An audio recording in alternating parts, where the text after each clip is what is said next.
দেশের প্রশ্নে সকলকে ঐক্যবদ্ধ থেকে মুক্তিযুদ্ধে আকাঙ্ক্ষার সাম্য, মানবিক মূল্যবোধ, সুশাসন প্রতিষ্ঠার মাধ্যমে গণতান্ত্রিক বাংলাদেশ গড়ে তোলার আহ্বান জানিয়েছেন প্রধানমন্ত্রী ও বিএনপি চেয়ারম্যান তারেক রহমান।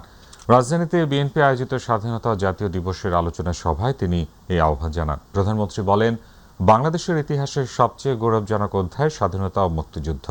অতীতকে ভুলে যাওয়া চলবে না, তবে অতীত নিয়ে বেশি চর্চা সামনের ভবিষ্যৎকে বাধাগ্রস্ত করতে পারে। মাহবুব সৈকতের রিপোর্ট। রাজধানীর ইঞ্জিনিয়ার ইনস্টিটিউশনে স্বাধীনতা ও জাতীয় দিবসের আলোচনা সভার আয়োজন করে বাংলাদেশ জাতীয়তাবাদী দল বিএনপি। মহান মুক্তিযুদ্ধের ঘোষক শহীদ প্রেসিডেন্ট জিয়াউর রহমান বীর উত্তমকে স্মরণ করছি। স্বাধীনতার শক্তিকেই আমাদের সামনের দিকে এগিয়ে নিয়ে যেতে হবে বন্ধুগণ। প্রধান অতিথির বক্তব্যে জাতির শ্রেষ্ঠ সন্তান ৭১-এর বীর সেনানীদের শ্রদ্ধাভরে স্মরণ করেন প্রধানমন্ত্রী ও বিএনপির চেয়ারম্যান তারেক রহমান। মুক্তিযুদ্ধের ইতিহাসের সকল জাতীয় নেতৃবৃন্দকে কৃতজ্ঞতা জানাই। সকল বীর মুক্তিযোদ্ধা, আহত ও পঙ্গু মুক্তিযোদ্ধা এবং মুক্তিযুদ্ধকালীন বাংলাদেশের সাহসী জনগণের অবদানকে স্মরণ করি। স্বাধীনতার ঘোষক শহীদ রাষ্ট্রপতি জিয়াউর রহমানের অবদানকেও পরম যত্নে তুলে ধরেন সরকার প্রধান। বাংলাদেশের স্বাধীনতা এবং মুক্তিযুদ্ধের অন্যতম অনিবার্য চরিত্র শহীদ রাষ্ট্রপতি জিয়াউর রহমান। অতীতে যেভাবে শহীদ জিয়াউর রহমানকে, তার অবদানকে, তার কাজকে খাটো করার চেষ্টা করা হয়েছে, মুক্তিযুদ্ধের আকাঙ্ক্ষার বাংলাদেশ গড়ে তুলতে সবাইকে ঐক্যবদ্ধ থাকার আহ্বান জানান বিএনপির চেয়ারম্যান ও প্রধানমন্ত্রী তারেক রহমান।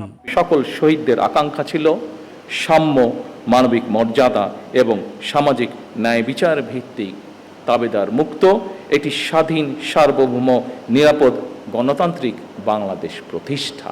আমরা যদি ঐক্যবদ্ধভাবে এগিয়ে যাই, দেশের জন্য কাজ করি, তাহলে অবশ্যই আমরা আমাদের কাঙ্ক্ষিত স্বনির্ভর বাংলাদেশ গড়ে তুলতে পারব।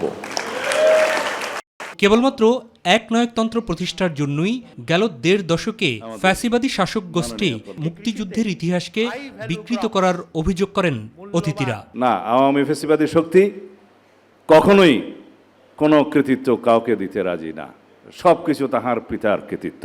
সঠিক ইতিহাস জাতি এবং বিশ্বের সামনে তুলে ধরা অত্যন্ত গুরুত্বপূর্ণ। মাহবুব সৈকত, মাই টিভি, ঢাকা। রাজধানীতে আবারও বাড়ছে জ্বালানি তেলের সংকট। তেলের অভাবে অনেক ফিলিং স্টেশন বন্ধ থাকায় ছুটির দিনেও ঘন্টার পর ঘন্টা লাইনে দাঁড়িয়ে তেলের জন্য অপেক্ষা করতে দেখা যায় চালকদের। এদিকে দেশে জ্বালানি তেলের কোনো সংকট নেই জানিয়ে বিদ্যুৎ, জ্বালানি ও খনিজ সম্পদ মন্ত্রী অভিযোগ করেন, কালোবাজারিরা মজুত করে জ্বালানি তেলের সংকট সৃষ্টির চেষ্টা করছে। আরও জানাচ্ছেন রাকিব হাসান। ঈদের ছুটির পর আবারও তীব্র থেকে তীব্রতর হচ্ছে জ্বালানি তেলের সংকট। শুক্রবার ছুটির দিনও রাজধানীর ফিলিং স্টেশনগুলোতে দেখা যায় দীর্ঘ লাইন। তেলের জন্য ঘন্টার পর ঘন্টা অপেক্ষা করতে হচ্ছে চালকদের। বাসা থেকে বের হলাম প্রায় 2 ঘন্টা আগে, লাইনে দাঁড়িয়ে আছি 1.5 ঘন্টা যাবত। শেষ পর্যন্ত পাম্পের দেখা পেলাম, তেল নিব। অনেকক্ষণ দাঁড়িয়ে আছি, কিন্তু আমাদের মিনিমাম 500 টাকার তেল দিলেও হয়, কিন্তু দেয় নাকি 300 টাকা। আমরা কতদূর চালাম? আমরা তো এটার উপর ফ্যামিলি নির্ভর। গভর্নমেন্ট বলতেছে কোনো সংকট নাই, কিন্তু আমরা প্রতিদিন তেলে পাম্পে গিয়ে ফিরে আসতেছি। পর্যাপ্ত তেল সরবরাহ না থাকায় অনেক স্টেশনেই আবার তেল দেয়া হচ্ছে রেশনিং করে। আমরা 300 টাকা করে তেল দিচ্ছি, ধৈর্য সহকারে নেবেন। আমরা আগে যা পাইতাম তার 50%, 60% আর 70% দিচ্ছে, এর উপরে দিচ্ছে না। গ্রাহকের চাহিদা যেহেতু ডিমান্ড বেড়ে গেছে, যার কারণে আমাদেরকে রেশনিং করে দিতে হচ্ছে। এদিকে সরবরাহ না থাকায় বন্ধ রয়েছে রাজধানীর অনেক ফিলিং স্টেশন। তাদের অভিযোগ, ডিপো থেকে তেল সরবরাহ করা হচ্ছে সীমিত পরিসরে, যা চাহিদার তুলনায় খুবই কম। প্রতিদিন যে পরিমাণ তেল পাই তাতে আমি আনুমানিক রাত 8-9টা পর্যন্ত তেল দিতে পারি। তেল তো স্যার ওইখান থেকে আমরা 13,000 চাইলে দেয় আমাকে 9,000। ডিপুতে তেল না দিলে পাম্প কেমনে চলবে? সারাদিন বন্ধ আছিল, এই যে এখন তেল এক গাড়ি আইছে, এই যে দিতে আসছে। অবৈধ হলেও রাজধানীর মহাখালী বাস টার্মিনালের কাছে এভাবেই গ্যালন থেকে তেল নিতে দেখা যায় ঢাকা ময়মনসিংহগামী একটি যাত্রীবাহী বাস ও তেলবাহী ট্রাকে। মাই টিভির ক্যামেরায় তাদের অসহায়ত্বের কথা তুলে ধরেন চালকরা। বহুত পাম্পে ট্রাই করলাম, ঢুকতাম, কোনো জায়গায় ঢুকতে পারি না, তেল নাই করে দূর করে দেয়। অবশ্যই বাল্টি দিই না বললাম। যে আমাদের এই গাড়িটা 4টা সিঙ্গেল মারছে, মারার পরে তেল শর্ট পড়ে গেছে গা, আর একটা সিঙ্গেল নিয়ে গেলে দেখা গেছে গাড়িটা রাস্তায় বন্ধ হয়ে যাবে। সিরাজগঞ্জের একটি অনুষ্ঠানে দেশের পাম্পগুলোতে জ্বালানি তেলের সরবরাহ স্বাভাবিক রয়েছে দাবি করে বিদ্যুৎ জ্বালানি ও খনিজ সম্পদ মন্ত্রী ইকবাল হাসান মাহমুদ টুকু অভিযোগ করেন কালোবাজারিরা মজুত করে জ্বালানি তেলের সংকট সৃষ্টির চেষ্টা করছে। তেল সরবরাহ সবসময় আছে এবং আমি সারা দেশের আমাদের জেলা প্রশাসক, এসপি এদের সাথে কথা বলেছি, তারা মনিটর করছে। তবে এই যে হঠাৎ করে বেড়ে যাওয়ার মধ্যে দুর্নীতি আছে এবং সেটা ব্ল্যাক মার্কেটিং হচ্ছে। রাকিব হাসান, মাই টিভি, ঢাকা। যশোর জেলার 8টি উপজেলার প্রত্যন্ত অঞ্চলে দেখা দিয়েছে তীব্র জ্বালানি সংকট। বেশিরভাগ ফিলিং স্টেশনে পেট্রোল ও ডিজেল না থাকায় চরম ভোগান্তিতে পড়েছেন যানবাহনের চালকরা। একই সঙ্গে ডিজেল চালিত সেচ পাম্পে তেল না পাওয়ায় মারাত্মক ক্ষতির মুখে পড়েছেন কৃষকরাও। প্রতিনিধি শরীফুল ইসলামের পাঠানো তথ্যচিত্রে হাফিজা খানম জ্যোতির রিপোর্ট। যশোর সদর, মনিরামপুর, চৌগাছা, ঝিকরগাছা, কেশবপুর, অভয়নগর, শার্শা ও বাঘারপাড়া উপজেলার গ্রামীণ এলাকায় গত কয়েকদিন ধরে তেল সংকট প্রকট আকার ধারণ করেছে। অনেক ফিলিং স্টেশনেই তেল নেই এমন নোটিশ টাঙানো দেখা যাচ্ছে। মোটরসাইকেল চালকরা জানান, ঘন্টার পর ঘন্টা লাইনে দাঁড়িয়ে থেকেও তেল মিলছে না। কেউ কেউ বাধ্য হয়ে দূরের শহরমুখী স্টেশনগুলোতে ছুটছেন। এতে সময় ও খরচ দুই বাড়ছে। পণ্য পরিবহনেও ধীর গতি দেখা দিয়েছে, যার প্রভাব পড়ছে বাজার ব্যবস্থায়। অন্যদিকে সবচেয়ে বেশি বিপাকে পড়েছেন কৃষকরা। বর্তমানে বোরো মৌসুমে জমিতে সেচের চাহিদা সর্বোচ্চ পর্যায়ে থাকলেও ডিজেল সংকটের কারণে অনেক জমিতে সময়মতো পানি দেওয়া সম্ভব হচ্ছে না। এতে ধানের উৎপাদন মারাত্মকভাবে ক্ষতিগ্রস্ত হওয়ার আশঙ্কা তৈরি হয়েছে। তেলের সংকটে আমরা তো ভাড়াও চালাতে পারছি না এবং সংসারটাও চালাতে কষ্ট হচ্ছে। সেখানে যে দেখছি যে সিরিয়াল দেওয়া আছে, সিরিয়ালে দাঁড়ালে 100 টাকা তেল দিচ্ছে। রাজগঞ্জে পাচ্ছি না, মনিরামপুর পাচ্ছি না, জিগরগাছা পাচ্ছি না, কেশবপুর পাচ্ছি না, ভুল করতে পারতিস না। এখন আছে সাপোজ তেল নিয়ে গাড়ি চালাবো, তাও তেল নেই। এদিকে কিছু এলাকায় অতিরিক্ত দামে গোপনে তেল বিক্রির অভিযোগ উঠেছে। স্থানীয়দের দাবি, নির্ধারিত মূল্যের চেয়ে বেশি দামে কিছু অসাধু ব্যবসায়ী পেট্রোল ও ডিজেল বিক্রি করছেন। তবে তারা কিভাবে তেল সংগ্রহ করছেন তা নিয়ে প্রশ্ন উঠেছে। বিশেষজ্ঞদের মতে, সরবরাহ ব্যবস্থার দুর্বলতা, মজুদ সংকট কিংবা পরিবহন সমস্যার কারণে এই পরিস্থিতি তৈরি হতে পারে। যতটুকু পাচ্ছি ততটুকু দিচ্ছি, আর প্রয়োজন অনুযায়ী আমরা ততটুকু পাচ্ছি না। যার তেল আছে তারপরেও তেল নিচ্ছে, এই কারণে আমরা বেশি হ্যারেজ হয়ে যাচ্ছি। চাহিদা অনুযায়ী কেউ গাড়িতে যা আসছে তার অর্ধেক আমরা দিয়ে আমরা ফুল পাচ্ছি না। তবে দ্রুত পদক্ষেপ না নিলে কৃষি ও পরিবহন খাতে বড় ধরনের ক্ষতির আশঙ্কা রয়েছে। স্থানীয় প্রশাসনের প্রতি দ্রুত ব্যবস্থা নেওয়ার আহ্বান জানিয়েছেন ভুক্তভোগীরা। হাফিজা খানম জুথি, মাই টিভি। চট্টগ্রাম শাহ আমানত আন্তর্জাতিক বিমানবন্দর সংলগ্ন এলাকায় অবৈধ তেলের মজুদ উদ্ধারে মোবাইল কোর্ট অভিযান পরিচালনা করেছে। শুক্রবার সকাল 10:30টায় শুরু হয়ে পরবর্তী 3 ঘণ্টা এই অভিযান পরিচালিত হয়। অভিযানে 30 ড্রাম বা প্রায় 6 টন অবৈধভাবে মজুতকৃত ডিজেল উদ্ধার করা হয়। একই সঙ্গে ডিজেল লোডিং ও আনলোডিংয়ের কাজে ব্যবহৃত 3টি পাম্পও জব্দ করা হয়েছে।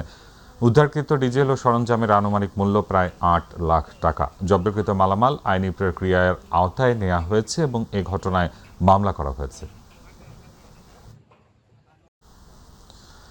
শেরপুর শহরের একটি 5তলা আবাসিক ভবনের নিচতলায় 25,000 লিটার তেলের ট্যাঙ্ক বানিয়ে ডিজেল মজুত করার অভিযোগে এক ব্যবসায়ীকে জরিমানা করেছে ভ্রাম্যমাণ আদালত। একই সাথে একদিনের মধ্যে মজুতকৃত তেল ও ট্যাঙ্ক সরানোর নির্দেশ দেওয়া হয়েছে। ভ্রাম্যমাণ আদালত জানায়, আবাসিক ভবনে অবৈধভাবে দাহ্য পদার্থ ডিজেল মজুদের অপরাধে শহরের গোয়ালপট্টি এলাকায় অভিযান চালিয়ে মেসার্স শিমলা ট্রেডার্সের মালিক তাপস নন্দীকে 10,000 টাকা জরিমানা করেন ভ্রাম্যমাণ আদালতের নির্বাহী ম্যাজিস্ট্রেট মাহমুদুল হাসান। দীর্ঘদিন ধরে অবৈধভাবে আবাসিক ভবনের নিচ তলায় তেলের ট্যাঙ্ক বানিয়ে ডিজেল মজুত করে ব্যবসা পরিচালনা করে আসছিলেন তাপস নন্দী ও শফিকুল ইসলাম হেলা।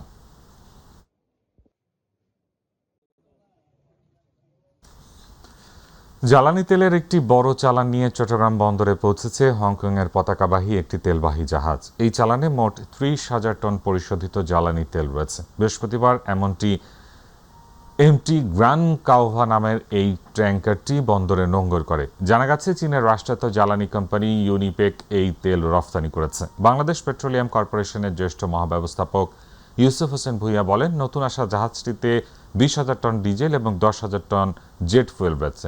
এর মধ্যে ডিজেল পরিবহন ও শিল্প খাতে ব্যবহার করা হবে এবং জেট ফুয়েল সরবরাহ করা হবে দেশের বিমানবন্দরগুলোতে।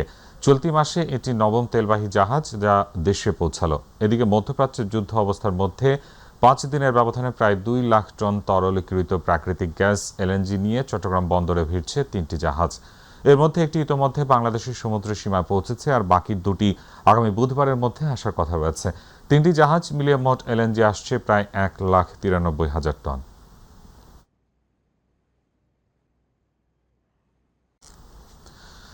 টানা ছুটির পর ইট পাথরের ব্যস্ত নগরী ঢাকা আবার তার চিরচেনা রূপে ফিরতে শুরু করেছে।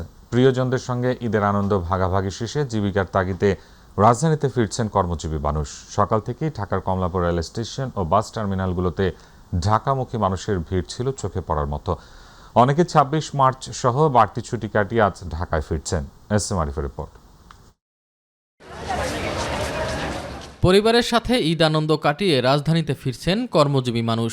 ঈদের 7ম দিনে কমলাপুর রেল স্টেশনে ঢাকায় ফেরা যাত্রীদের উপচে পড়া ভিড়। ঝুঁকি নিয়ে রেলের ছাদেও ভ্রমণ করতে দেখা গেছে অনেককে। ট্রেনের লেট, এটাই আমাদের যাত্রাপথের সমস্যা। টিকিট কেটেও দেখা যাচ্ছে নিজের সিটে বসছি, পাশে আরো 4-5 জন আমাদের ঘাড়ের উপর দাঁড়ায় আছে। লোকজনে তো অনেক ঠেলাঠেলি, বুঝছেন, জায়গা একদম নাই। এমনি আবার আমরা টিকিটও কাটতে পারি নাই। দীর্ঘ ছুটি কাটিয়েও এ ফেরার মাঝে আনন্দ নেই। পরিবারকে ছেড়ে এসে আবার যান্ত্রিক নগরীতে ফিরতে হচ্ছে জীবনের তাগিদে। সবার সাথে ঈদ উদযাপন করে আসার মুহূর্তটা তো সবারই খারাপ লাগবেই, আমাদেরও সেক্ষেত্রে খারাপ লাগছে। ঢাকায় আসা একটু কষ্ট লাগে, আবার স্বাভাবিক যেহেতু আমাদের জীবন ফিরে আসতেই হবে, কর্মস্থলে তো ফিরে আসতেই হবে। আবার হয়তো 1 বছর পরে আমরা আবার যাব, এটাই নিয়ম, এটাই এইভাবেই আমাদের চলতে হবে। এটার মধ্যে আমরা একটা আনন্দ খুঁজে পাই। চট্টগ্রামের 2টি ট্রেন ব্যতীত এদিন কোনো শিডিউল বিপর্যয় নেই। শনিবারও যাত্রী চাপ থাকবে বলে জানান ঢাকা স্টেশন মাস্টার। গতকালকে যে পাওয়ার কারে আগুন লাগার কারণে ওই রুটে ট্রেন চলাচল কিছুটা সময় বন্ধ ছিল, যার কারণে শিডিউল যে বিপর্যয় হয়েছে ওই বিপর্যয়টা কাটিয়ে উঠতেই আমাদের আজকে ট্রেনগুলি বিলম্বে ঢাকায় প্রবেশ করেছে। এবং আমাদের যে মেকানিক্যাল যে পরীক্ষা নিরীক্ষা এবং ওয়াটারিং, পরিষ্কার পরিচ্ছন্নতা সব কিছু করার পরে একটা ট্রেন ঢাকা থেকে চালানো হয়, যার কারণে আমাদের ওই 2টি ট্রেন একটু বিলম্বে ঢাকা থেকে ছেড়ে গেছে। রাজধানীর বাস টার্মিনালগুলোর চিত্রও একই। কর্মস্থলে ফেরার তাগিদে ঢাকায় ফিরছেন সাধারণ মানুষ। রয়েছে যাত্রী চাপ। এসএম আরিফ, মাই টিভি, ঢাকা। ঈদের ছুটি শেষ হলেও রাজধানীবাসীর কাছে এখনও বিরাজ করছে ঈদের আমেজ। ঈদের শেষ শুক্রবার ছুটির দিন নগরীর বিভিন্ন বিনোদন কেন্দ্রে দেখা গেছে উপচে পড়া ভিড়। এদিকে ঈদের 7ম দিনে শিশু কিশোরদের পদচারণায় মুখরিত হয়ে ওঠে নগরীর শিশু বিনোদন কেন্দ্রগুলো। আরও জানাচ্ছেন জাহিদ আহমেদ বাবু। ঈদের ছুটি শেষ, তবুও রাজধানীবাসীর মাঝে এখনো পর্যন্ত বিরাজ করছে ঈদের আমেজ। আর তাই ঈদের শেষ শুক্রবার অনেকেই পরিবার পরিজন ও বন্ধুদের সঙ্গে ঘুরতে বের হয়েছেন বিভিন্ন বিনোদন কেন্দ্রে। এদিকে ঈদের 7ম দিনেও শিশু কিশোরদের পদচারণায় মুখরিত হয়ে ওঠে নগরীর শিশু মেলা। রাস্তা অনেক ফাঁকা ছিল, আব্বুকে বলে অনেকবার বলে এখানে শিশু মেলায় আসছি। এখানে আমি অনেক মজা করছি নতুন এসে হিসেবে, আর এখানে রাইডগুলো অনেক মজাদার। এখানে নানা ধরনের রাইড, খেলাধুলা ও বিনোদনের আয়োজন ঘিরে শিশুরা মেতে ওঠে আনন্দ উচ্ছ্বাসে। মেলা ঘুরতে যাচ্ছি, আমি এটা চড়বো, এটা চড়বো, এটা চড়বো। এখানে এসছি, খুব ভালো লাগছে, আমার খুব আনন্দ লাগছে। ছোটবেলা থেকে এখানে আসতেছি, অনেক ভালো লাগে ঘুরতে। অনেকগুলো রাইড আছে, প্রত্যেকবারই এসে অনেকগুলো রাইডে ওঠা হয়, মজা করা হয়, ফ্যামিলির সাথে সবসময় আসি। অভিভাবকরা বলছেন শুরুতে কর্মব্যস্ততার কারণে সন্তানদের সময় দেওয়া হয়নি, তাই শেষ বেলায় সন্তানদের নিয়ে আসা রাজধানীর এই শিশু মেলায়। বাচ্চাদের একটা আবদার হচ্ছে এখানে আসবে, ঘুরতে আসবে। আসলে আমাদের গার্ডেনদের উচিত বাচ্চাদের সময় দেওয়া। ঈদের উৎসব সেই জন্য ঘুরতে আসা, তারপরে অন্য আরেক জায়গায় ঘুরছিলাম, অন্য জায়গায় ঘুরছি, আজকে এখানে আসছি আর কি। তারা জানান দেরিতে হলেও ঈদের আনন্দ উপভোগে শিশু মেলায় আসতে পেরে বাড়তি আনন্দ হিসেবে যোগ হলো ঈদের খুশি। আজকে আসা হয়েছে ঈদের সপ্তাহের শেষ, আবার হচ্ছে শুক্রবার দিন সব জায়গাতেই যাওয়া হয়েছে, বাট শিশু মেলাতে আসা হয়নি। এর জন্য ভাবলাম যে একটু ফ্যামিলি নিয়ে, বেবিদের নিয়ে একটু ঘুরে আসি। জাহিদ আহমেদ বাবু, মাই টিভি, ঢাকা। রাজবাড়ীর দৌলতদিয়া ফেরিঘাটে পদ্মা নদীতে বাসডুবির ঘটনায় টানা তৃতীয় দিনের মতো উদ্ধার অভিযান চালিয়েছে বাংলাদেশ নৌবাহিনী, কোস্টগার্ড ও ফায়ার সার্ভিসের ডুবুরি দল যৌথভাবে কাজ করছে। ফায়ার সার্ভিসের কর্মকর্তা দেওয়ান সোহেব রানা জানান, এখনও একজন নিখোঁজ থাকার তথ্য পাওয়া গেছে, তবে তার পরিচয় নিশ্চিত হয়নি। উদ্ধার তৎপরতা অব্যাহত রয়েছে। শুক্রবার সকাল 8:30 থেকে উদ্ধার অভিযান শুরু করা হয়। এর আগে বৃহস্পতিবার সন্ধ্যায় 6টায় সাময়িক সময়ের জন্য উদ্ধার অভিযান কার্যক্রমে বিরতি দেওয়া হয়। দৌলতদিয়া 3 নম্বর ফেরিঘাট এলাকায় ফায়ার সার্ভিসের ডুবুরি, কোস্টগার্ড, নেভি উদ্ধার অভিযান পরিচালনা করছে। পাশাপাশি নৌ পুলিশের স্পিড বোটে মাইকিং করা হচ্ছে কোনো মরদেহ দেখতে পেলে তাদের জানাতে। তবে ঘাট এলাকায় নিখোঁজের খোঁজে কেউ এখন আর অপেক্ষায় নেই। দর্শক, এই মুহূর্তে দৌলতদিয়া ফেরিঘাট থেকে যুক্ত হচ্ছেন সহকর্মী মমিন শেখ। মমিন, বাসডুবির তৃতীয় দিনের উদ্ধার তৎপরতার কি খবর আছে সর্বশেষ আপনার কাছে আমাদের জানাবেন। তানভীর, আপনি যেমনটি বলছেন, আমি এই মুহূর্তে রয়েছি রাজবাড়ীর দৌলতদিয়া ঘাট এলাকায়। এই বাস দুর্ঘটনার সর্বশেষ খবর আজ সন্ধ্যা 7টা পর্যন্ত ডুবুরি দল কিন্তু উদ্ধার অভিযান চালিয়েছিলেন এবং 7টা পর্যন্ত আজকের মতো কিন্তু উদ্ধার অভিযান শেষ করেছেন। আমাদেরকে ফায়ার সার্ভিস জানিয়েছেন আগামীকাল সকাল 8টা থেকে আবার তাদের এই উদ্ধার কার্যক্রম আবার শুরু করবেন ফায়ার সার্ভিস, নৌ পরিবহন এবং তাদের যে ডুবুরি দল আছে তারা নদীতে আবার কার্যক্রম তাদের আবার চালু করবেন। এবং তানভীর, আমি আপনাকে জানিয়ে রাখি যে এই বাস দুর্ঘটনার প্রভাব কিন্তু দৌলতদিয়া ঘাটে পড়েছে। দৌলতদিয়া ঘাটে কাগজ কলমে 7টি ফেরিঘাট থাকলেও 3টি ফেরিঘাট সচল রেখেছিল বিআইডব্লিউটিএ কর্তৃপক্ষ। আমরা দেখেছি যে বুধবার বাস দুর্ঘটনার পর থেকে 3 নম্বর ফেরিঘাট বন্ধ ছিল এবং এখনো আজও কিন্তু ফেরিঘাটটি বন্ধ রয়েছে। বলা চলে আমরা দেখছি যে বর্তমানে 2টি ফেরিঘাট দিয়েই যাত্রী ও যানবাহন পারাপার করা হচ্ছে। এখনকার চিত্র যদি আমি বলি তাহলে যে দৌলতদিয়া ঘাটের 0 পয়েন্ট থেকে প্রায় মহাসড়কের 2 কিলোমিটার এলাকা জুড়ে যানবাহনের দীর্ঘ সারি সৃষ্টি হয়েছে। এতে চরম দুর্ভোগে পড়েছেন যাত্রী সহ যানবাহনের চালকেরা। এর কারণ হচ্ছে দৌলতদিয়া ফেরিঘাটে বর্তমানে ঘাট সংকট, ফেরিঘাট কর্তৃপক্ষের গাফিলতি এবং বিআইডব্লিউটিএর এখানে চরম গাফিলতি। তারা এই 3 নম্বর ফেরিঘাটটি বাস দুর্ঘটনার পর থেকে ঘাটটি একেবারেই বন্ধ রেখেছে। এর পাশাপাশি আর কোনো ঘাট কিন্তু বিআইডব্লিউটিএ কর্তৃপক্ষ এখন পর্যন্ত চালু করেনি এবং আমরা দেখেছি যে ঘাট এলাকায় যাত্রী ও যানবাহনের চাপ থাকলেও স্বাভাবিকভাবে যাত্রী ও যানবাহন পারাপার করা হচ্ছে। বিআইডব্লিউটিসি তারা করছেন এবং আমরা আপনাকে জানিয়ে রাখি, গতকাল আমাদেরকে বিআইডব্লিউটিসির চেয়ারম্যান আমাদেরকে বলেছিলেন যে এখন থেকে এই বাস দুর্ঘটনার খবরে তিনি পরিদর্শন করেছেন এবং তিনি আমাদেরকে জানিয়েছেন যে এখন থেকে ফেরিতে যাত্রীবাহী বাস উঠতে হলে সকল যাত্রীদের ঘাটের পাড়ে নেমে তারপরে শুধু খালি বাস চালক একা চালিয়ে ফেরিতে উঠবেন। এমনটি গতকালের পর থেকে কিন্তু আজকে আমরা দেখেছি, এমন চিত্র কিন্তু আমরা ফেরিঘাটগুলোতে দেখেছি। আমরা আপনাকে জানিয়ে রাখি যে এই 3 নম্বর ফেরিঘাটে বাস দুর্ঘটনার পরে এই প্রভাব পড়েছে এবং আমি আরেকটা বিষয় জানিয়ে রাখি যে দৌলতদিয়া নৌ পুলিশ ফাঁড়িতে স্বজনরা এবং এই যে আপনার 26 জন যে মরদেহ তাদের পরিবারের স্বজন এবং তারা কিন্তু এই নৌ পুলিশ ফাঁড়িতে এসেছেন এবং এই যে 26 জনের মৃতদেহ তারা ইতিমধ্যেই পরিবারের কাছে প্রশাসন হস্তান্তর করেছে এবং এই যে লাশের সাথে থাকা প্রয়োজনীয় সরঞ্জাম এবং ব্যাগ এবং মালামাল সেটি কিন্তু নৌ পুলিশ ফাঁড়িতে কিন্তু রয়েছে। ইতিমধ্যে আমরা নৌ পুলিশের সাথে কথা বলেছি, তারা আমাদেরকে জানিয়েছেন যে 12 জন লাশের স্বজনরা তারা কিন্তু প্রয়োজনীয় জিনিসপত্র শনাক্ত করে তারা কিন্তু নিয়ে গিয়েছে এবং বাকি আরো জিনিসপত্র রয়েছে। প্রয়োজনীয় শনাক্ত শেষে তারা ওই জিনিসগুলো এই মরদেহর স্বজন ও পরিবারের মাঝে হস্তান্তর করবেন, এমনটা কিন্তু নৌ পুলিশের পক্ষ থেকে আমাদেরকে জানিয়ে দেয়া হয়েছে। এবং আমি যদি বলি যে এই মুহূর্তে ঘাট এলাকায় ফেরিঘাট সংকট রয়েছে, যার ফলে যাত্রী ও যানবাহনের চালকদের চরম দুর্ভোগ আমরা দেখতে পাচ্ছি। এই ছিল দৌলতদিয়া ফেরিঘাট এলাকা থেকে সর্বশেষ পরিস্থিতি। ঢাকার মিরপুরের পল্লবীতে যুবদল নেতা গোলাম কিবরিয়াকে গুলি করে হত্যার ঘটনায় 2 ব্যক্তিকে বিদেশি রিভলভার গুলিসহ গ্রেফতারের পর র্যাব জানিয়েছে আলোচিত এই কিলিং মিশনের সঙ্গে 6-7 জন জড়িত ছিলেন। চাঁদাবাজি ও রাজনৈতিক আধিপত্য বিস্তারকে কেন্দ্র করে এই হত্যাকাণ্ড হয়েছে বলে মনে করছে র্যাব। কিবরিয়াকে হত্যার ঘটনায় আরও 2 জনকে গ্রেফতার করা হয়েছে। তারা দুজনই শুটার বলে জানিয়েছে র্যাব। দুপুরে মিরপুর 1-এর মাইকপাড়ায় সংবাদ সম্মেলনে এ তথ্য জানান র্যাব 4-এর কোম্পানি কমান্ডার অতিরিক্ত পুলিশ সুপার মোহাম্মদ শাহাবুদ্দিন কবির। তিনি বলেন, কিবরিয়া হত্যাকাণ্ডের পরিকল্পনাকারী পাটা সোহেল ও গোখরা সুজনকে আগে গ্রেফতার করা হয়। শুটার 3 জনের মধ্যে জনিকে তাৎক্ষণিক গ্রেফতার করা হয়েছিল। শুক্রবার অভিযানে গ্রেফতার হন শুটার রোকন ও কাল্লু ওরফে জাহাঙ্গীর। রাজনৈতিক আধিপত্য বিস্তারকে কেন্দ্র করে হত্যাকাণ্ড সংগঠিত হয়েছে জানিয়ে এই র্যাব কর্মকর্তা বলেন, প্রাথমিকভাবে এই তথ্য জানা গেছে, তবে তদন্তের স্বার্থে বেশ কিছু তথ্য গোপন রাখা হচ্ছে।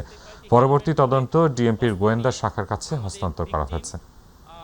যে এই আসামিগুলো তারা বিভিন্নভাবে দেশের বাইরে, বাংলাদেশের সীমান্ত অতিক্রম করে দেশের বাইরে যাওয়ার চেষ্টা করছিল।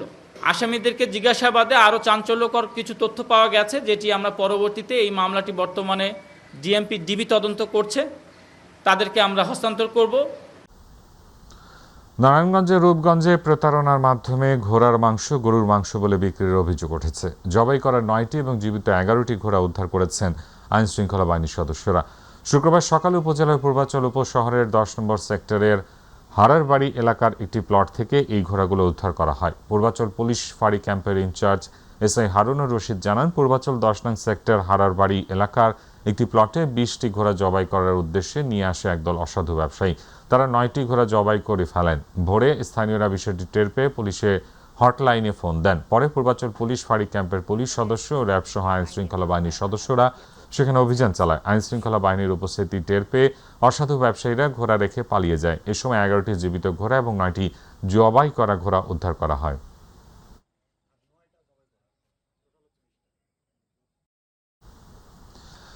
বাড়তি চাহিদার কারণে ঈদের যেসব মাংসের দাম বেড়েছিল তার মধ্যে ব্রয়লার মুরগি ছাড়া সোনালী মুরগি, গরু ও খাসির মাংসের দাম এখনও চড়া রয়েছে। অন্যদিকে বাজারে ঈদের আগের মতোই সয়াবিন তেলের সরবরাহ সংকট রয়ে গেছে। সকালে রাজধানীর কয়েকটি বাজার ঘুরে এমন চিত্র দেখা গেছে। ঈদের ছুটি শেষ হলেও এখনও রাজধানী বাজারগুলোতে বেচাকেনা সেভাবে জমেনি। এখনও বেশ কিছু দোকানপাট বন্ধ দেখা গেছে, ক্রেতার সংখ্যা কম। শবনম অবনীর রিপোর্ট। ঈদের আগে যেখানে বাজারে ছিল ভিড়, সেখানে এখন অনেকটাই ফাঁকা বাজার। ঈদ শেষ হওয়ায় স্বাভাবিকভাবেই কমেছে ক্রেতার চাপ। কাঁচা বাজারের অনেক পণ্যের দামই নিম্নমুখী। বাজার মোটামুটি স্বস্তিদায়ক আছে, বাজার করে ভালোই ফিল করতেছি। কমই দেখা যাচ্ছে, কারণ এর মধ্যে তো আসলে 80 টাকা 100 টাকা কেজি।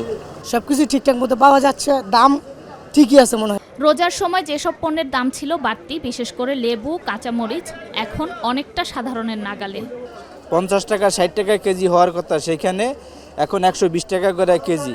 মরিচের দামটা বরাবরই বেশি, 120, 100, 150, কোন সময় এরও বেশি হয়ে যায়। ভোজ্য তেলের বাজারেও এসেছে স্বস্তি। রমজানের সরবরাহ সংকট থাকলেও এখন সরবরাহ স্বাভাবিক, তবে দাম আগের মতোই রয়েছে। আগে রেডি আছে বইনে 1 লিটার 195, 5 লিটার 950, 2 লিটার 390, আর খোলা হলো সুপার আছে আর কি, পাম যেটা বলে আর কি, ওইটা 165 টাকা লিটার। অন্যদিকে মাছের বাজারে চিত্র ভিন্ন। সরবরাহ কম থাকায় মাছের দাম এখনও তুলনামূলক বেশি। মাংসের বাজারে দাম কিছুটা ওঠানামার মধ্যে রয়েছে। আর অন মাছের অফ সিজন, নদী নালাতে খালে বিলে পানি নাই, মাছের সরবরাহ কম বললে দাম বেশি।